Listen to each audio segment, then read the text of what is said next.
I try to be as unbiased as I can whenever a new device comes out, be it iOS, Android, or even Windows Phone. So when RIM announced the new Blackberry Z10, I was optimistic.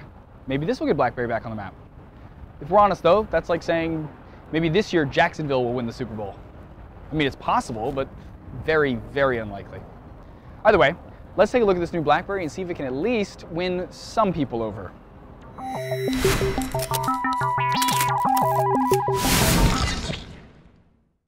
Now, before we get into judging, it would probably behoove us to run through the new device and the new version of BlackBerry's operating system, Blackberry 10. First up, the styling, which I have to admit is actually quite slick.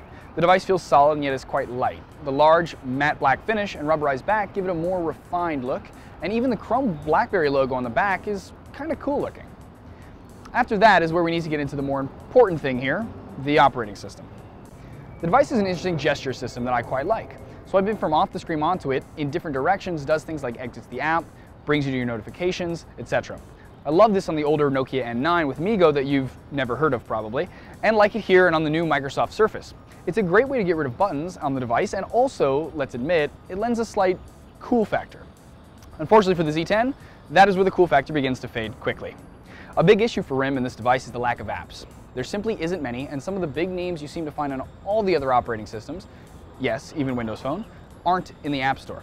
This is made even sadder by the fact that RIM made it possible to take your existing Android app and use their site to repackage it to work on BlackBerry 10 in a few relatively easy steps, and yet very few developers have done this.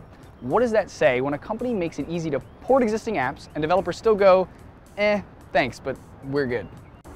Despite the lack of apps, there is a bigger issue. The ones that are there aren't very responsive or as feature-rich. Facebook, despite having a great LTE connection, takes a while to load. Twitter, same thing. Maps, etc. In fact, the entire rest just doesn't have the smoothness of the other much more polished operating systems. That isn't to say it's slow per se, but compared to the other options out there, you have to feel like it just isn't up to par. In fact, handing this device to anyone who's used to using an Android, iPhone, or Windows Phone device results in them handing it right back to you after the short amount of amusement fades. Much in the same way, I'd imagine, it would go if you told the guy who owns a Ferrari to try your Honda Civic out. He'd take the keys, drive it around the corner, give it back, smile politely and say, "That was fun. What a great little car." Then immediately get back into his own car, peel out, floor it down the road, and then think to himself, that's better. These issues are expected from a fully redesigned operating system though. All of the OSs went through this when they first came out, so it's to be expected. Issue is, with RIM having been able to see how far the competition they're up against has come over the years, learn from their mistakes, borrow non-copyrighted features they liked, etc., and when their market share is crumbling, can they really afford to have to go through iterations of their OS before it's caught up to the other players? Now, if we're honest, none of these issues should matter to BlackBerry. Not really, at least. You see, there's a very specific demographic for BlackBerry users, at least here in the US.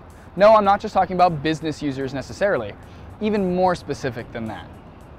Hi, how's it going? Good, how are you? Good. So I see you have a BlackBerry there. Yes, I do. Can I ask you why? Work makes me have it. It's for work. So work forces you to have it? Work forces me to have it, yeah. I have an iPhone regularly. Do you really? You actually have a separate phone? Your iPhone is your personal phone? Personal phone. So the only reason you have that is because work makes you do it? Work makes me. So you know that I've been here asking that question all day, and that the majority of the time, that is the answer I get. So why does BlackBerry not need to worry about their new OS's faults?